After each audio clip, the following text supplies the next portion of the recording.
Виж сега, погледни. Това нещо, когато го наклониш на една страна, самата гравитация и това нещо, и този ъгъл, винаги е това нещо, тази гравитация, всъщност трябва да пристига с закъснение спрямо това нещо горното. С този тип Адамс мотор, по интернет дават, че са постигнали КОП 7. Значи 1:7 разлика между входната и изходната енергия, като в това число вкарват и върната енергия от самоиндукцията на обратно и оттам получават този големия коефициент. 26 ампера на практика, ето го, защипваме го, ето го. Това е малко двигател, че движи този трактор. Това нещо сега светва и то се възстановява. Тоест 24 часа, значи ти бодваш кабела в таблото, дори без прозореца, при по-голяма енергия. Може да се направи това и не. Може да се направи да блокират и трите.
Трябва да разполагаме с такива устройства, които да позволят извличането на енергия или поне с много малко количество вложена енергия да получим коефициент на полезно действие, няколко пъти повече енергия на изхода на устройството, отколкото е подадена на неговия вход. Хората, титулувани с прозвището учени, отново ще кажат, че това не е възможно, но в този филм ние ще докажем точно обратното. А именно, че с подходящо конструирани устройства и апарати можем само с вложени 12 волта с мощност 500 вата да получим на изхода повече от 2, дори и 10 кВт мощност. С други думи, едно такова устройство ще може да задоволи нуждите на едно средно статистическо домакинство. Както казахме още в началото на нашия филм, все повече хора по света работят, макар и не с помощта на правителства или държавни научни институти, а само с собствени средства да създадат такива генератори на енергия. В България такива двама мъже са Петко Ганчев и Марин Млечков. Разбира се, има и много други като тях, но този филм ще хвърли светлина върху тези двама наши съвременници.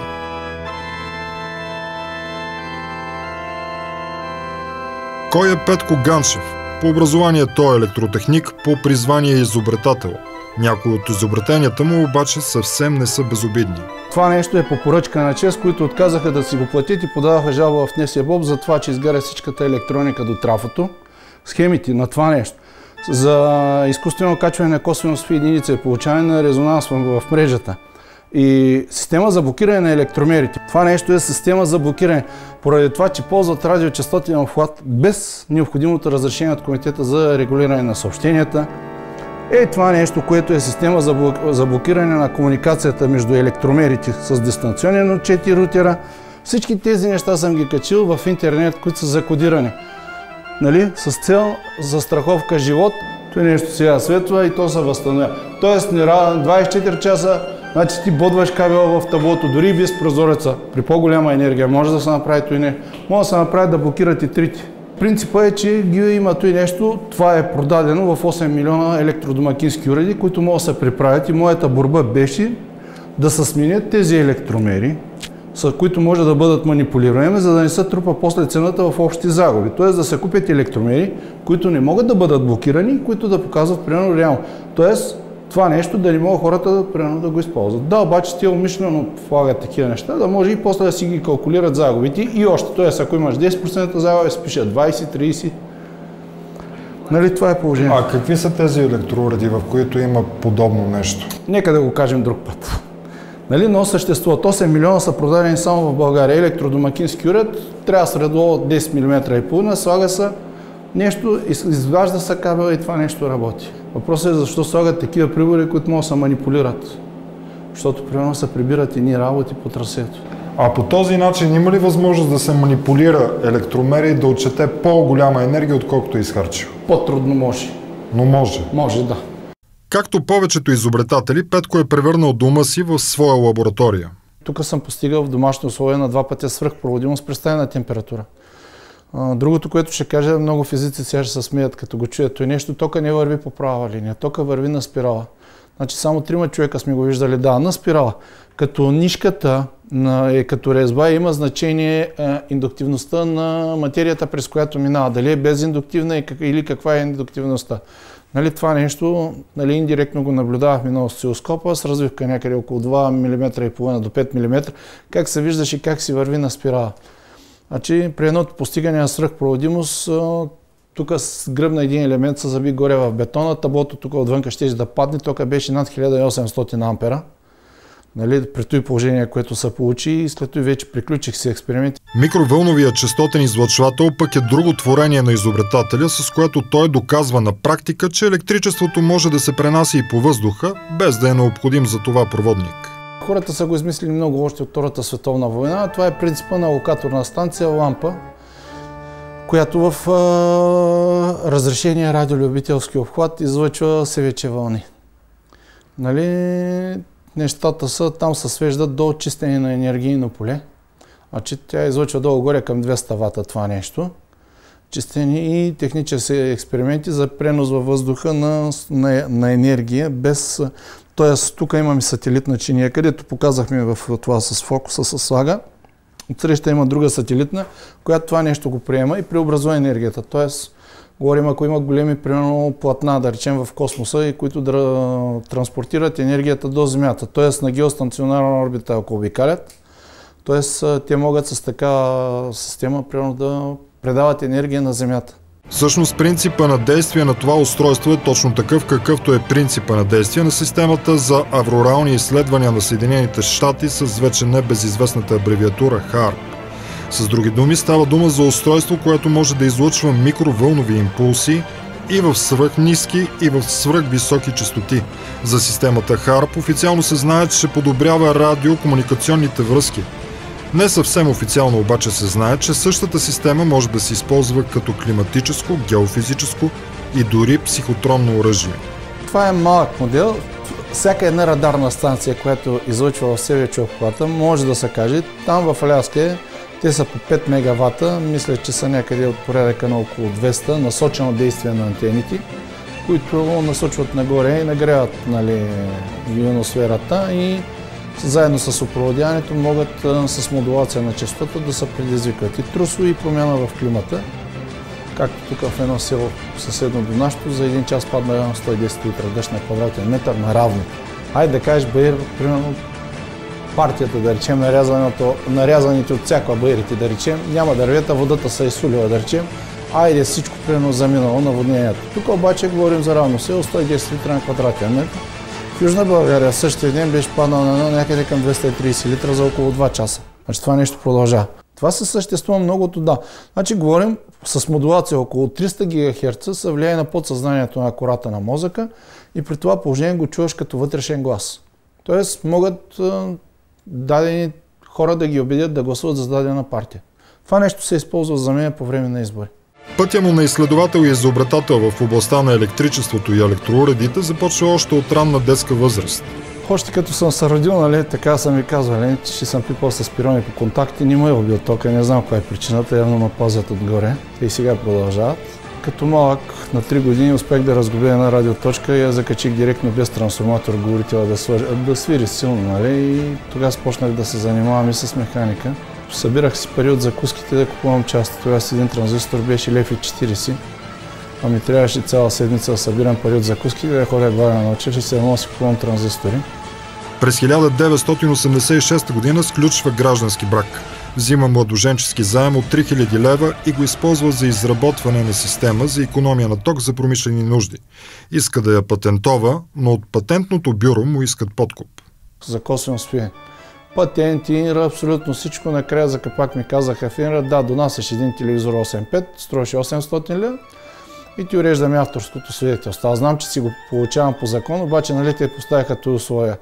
Авторското свидетелство е на гола хартия и като дават ти 100 лева, оттам нататък държавата ти изкупува правата и нямаш никакви права оттам нататък. Каква е тази система за пестене на ток? Значи при това положение се поддържа косвено спи в оптимални граници 0,3, 0,95, 0,93, 0,98, за да няма обмен на реактивна енергия между консуматора и централата. При това положение само се обменя на местно ниво, т.е. не се товарят проводници, съоръжения, подстанции и далекопроводи, включително и генераторите. При това положение генератор, условно казано, може да прави 30-50% повече. Т.е. той произвежда 100% номинален ток, но не може да се сконсумира от него заради лошия косвено спи. И на практика с тази система те вече я въведоха в момента за битови абонати над 100 кВт. И във Франция мисля, че въведоха от преди 2 години и за битови абонати. Се плаща за лош косвено спи. Тоест, ако примерно имаш 1 кВт и 1 кВт и едното си го плащаш примерно на цена 30 стотинки и другото го плащаш на 30 стотинки. Нали? Като целта е да се стимулира и бизнеса и хората, нали, да не се разпилява енергията. Това нещо го бях направил и тук на местно ниво един заместник председател на Общински съвет ми казва: ние вика, обичаме иновациите, няма проблеми. По линия на ТНТ ще го монтираме в Алмяния. Каза директора, реди от 10 000 лева. Рекох, че аз съм похарчил 3 000 лева, за части ще трябват още 2-5. Викам, ще хар.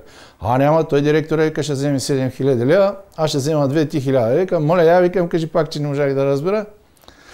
Викам, вижте на този документ в ИНРА, някъде вашите имена има ли? Няма ги. Айде, приятен ден. Ама чакай, ще спазарим парите, рекох, приятен ден. И приключи. Тази черта, да ненавижда корупционните практики, Петко проявява още като ученик. Имах проблем с партията. 75-та година казах, че една партийна секретарка краде.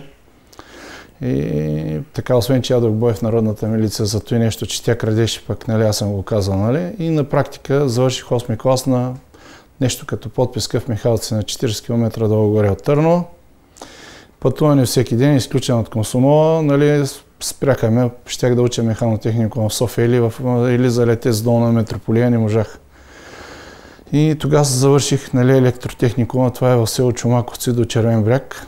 За много изобретатели в това, което е написано за тях, има информация, че те са имали и друг вид възприятия и способности, които трудно могат да се обяснят. Някои от тях са придобивали лечителски и дори ясновидски способности. Петко ги има и двете. Когато кажа, че това е слабо място, минат 50 години, идвали са да ми се извиняват. Нали? Смятат, че си луд, да речем, когато е здрав човек. Ти му викаш, пази се, ако не те познава, направо те смята за луд, ти тегли една майна. Нали? Но обикновено, като ми кажат, такова край приключвам, този човек повече нищо не е казвам. Нали? Ти му казваш, че има дупка на пътя, има два варианта. Или да я заобиколи, или да я прескочи. Но понеже то се смята, че ти си луд, то направо вари с, да речем, и цамбурва долу, чак после да се сеща. Значи при мен става се едно, че съм хванал някакво напрежение, примерно поне 150-200 волта като напрежение, като щипение на място, на същото място, по силата и по мястото. Нали? Тоест ти каквото усещаш, аз почвам да го усещам също. Петко получава тази дарба още в ученическите си години. Станалото тогава с него звучи като сюжет от българските народни приказки. 81 година на училището. Ученик съм, значи застъпвам 4-ти курс, пазя къщата, не плащам нея и пазя къщата. И алармата се задейства, слизам долу един белобрат старец. Значи тогава просят си нямаше обличен като просят.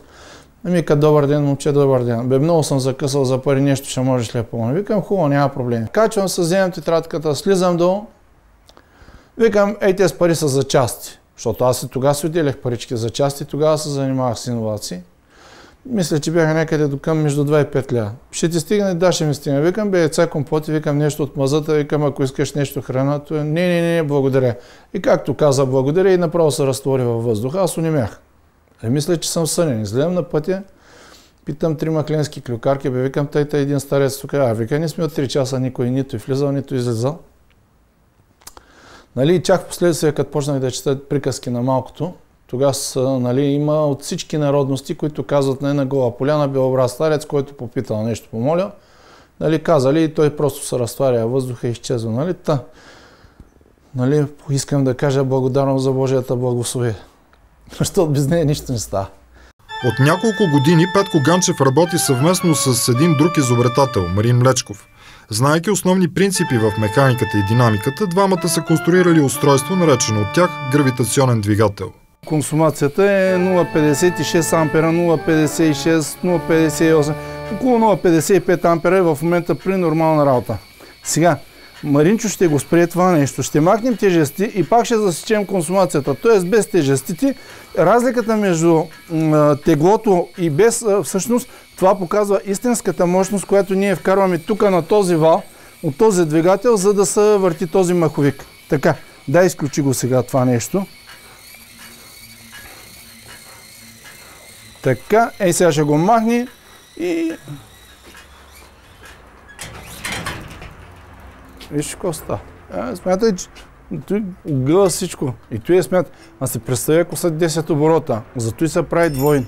Балансирано, в раздувка, за да няма напрегнато сгоре в лагерите. Да няма долу. Защото ако той нещо с тези 5 тона на 10 оборота, тъска ще я пробие от един край, ще излезе през другия край. Това се махна. Сега той нещо ще го пусне и ще засечем каква е консумация. Напрежението се знае 12 волта, пущаме го, да. Пущаме го сега. Тъй. Значи.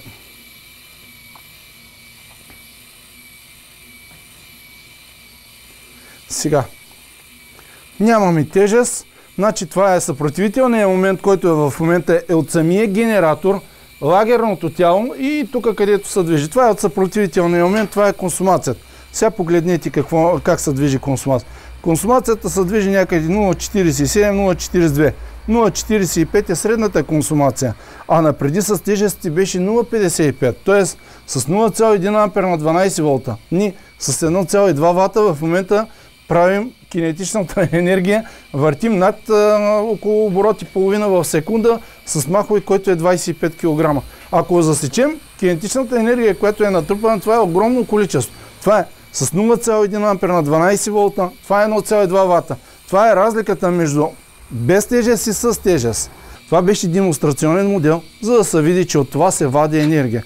Тоест да бъдат убедени, примерно физиците, не да си пренаписват учебници по физика, а че от това нещо се вади енергия. Колкото и да им е неприятно на нафта G1, да, вади се енергия. Петко и Марин ни показаха и стабилизиран намален модел на устройството. Двигателчето се захранва с 12 волта от обикновен акумулатор на автомобил. Устройството задвижи селско-стопанско тракторче, което тежеше около 380 кг с акумулатора.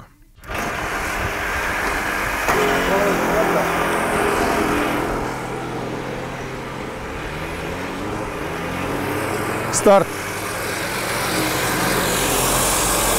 Ето го. Тук колко? 28 ампера е в момента. 28 ампера е в момента.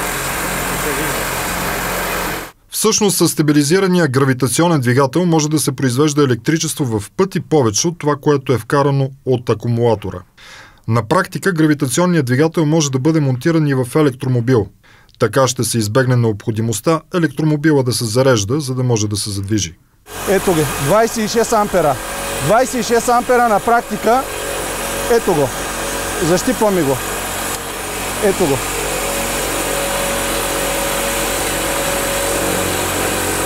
Успя ли да го заснемеш? Спираме. 25. Спираме. Така, значи, напреди.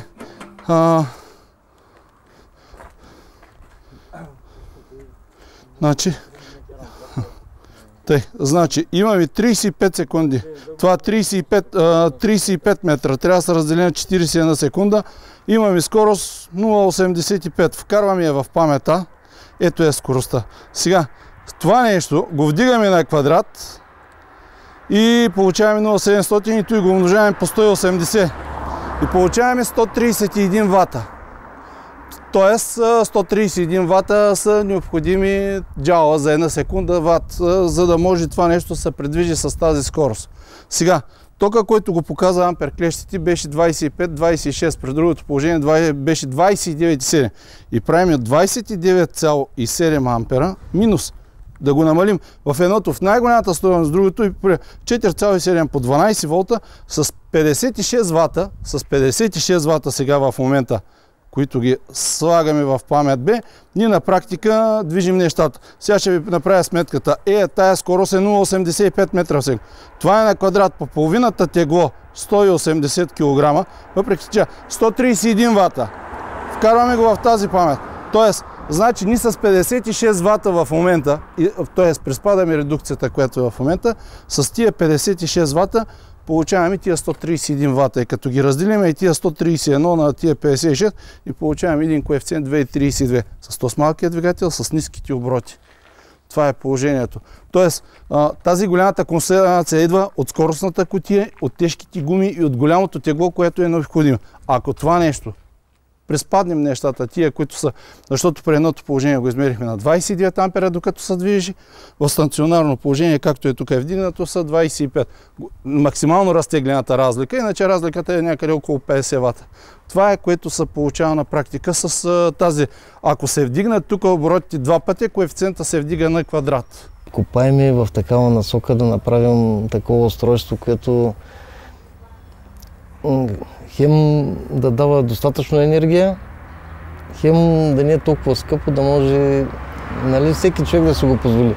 Случката е следната. Към това трябва да се куплира не трактор, да речем, а трябва да се куплира генератор. Тук не трябва да бъде такова малко двигателче, да речем. Тук трябва да бъде някакво двигателче, което да бъде високооборотно, да бъде поне 500 вата, да издържа в продължителен режим на работа. И на високите обороти, да речем, с един коефициент, който ни го сметнахме, да речем 2,32, това нещо. Да речем, това нещо, като се вдигне на квадрат, получаваш коефициент 5,5. Да речем по 500 вата и ще получиш 2700. Без тези 500 ти остават чисти 2200 вата.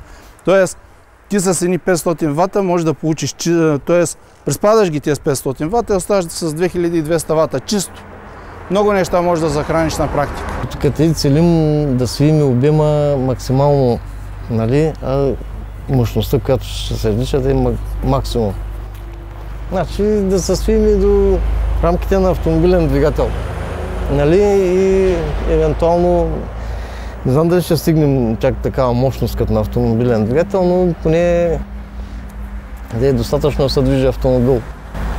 А в домакинството ще може ли да се използва този?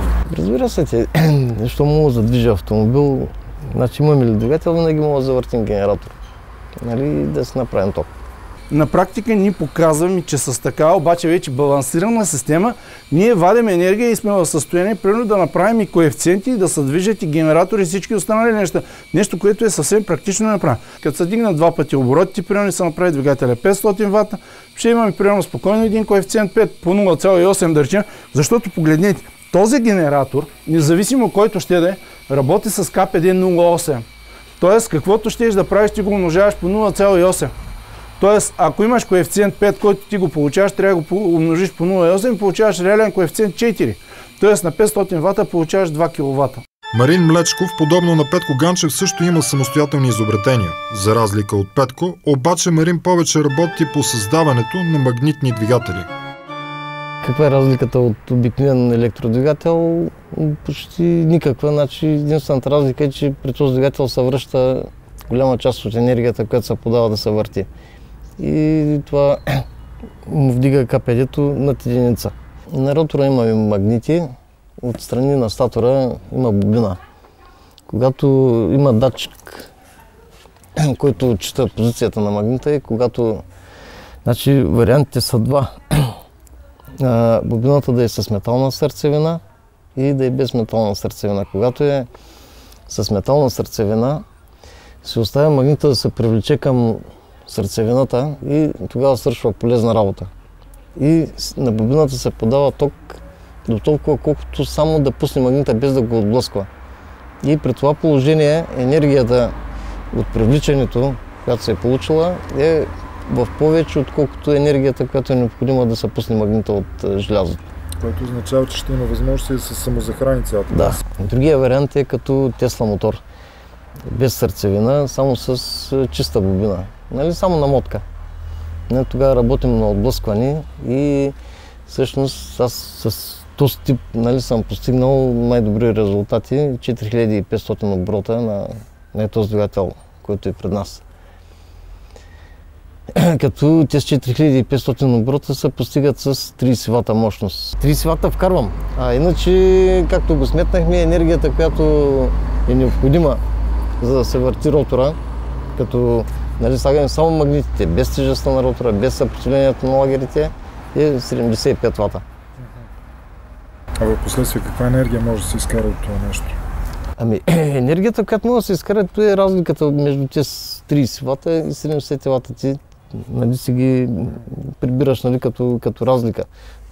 Защото, примерно, 30 вата, от тези 70 вата, 30 вата ги връщаш, нали, в началото за самоподдържане и останалите, колкото ти останат, си ги консумираш.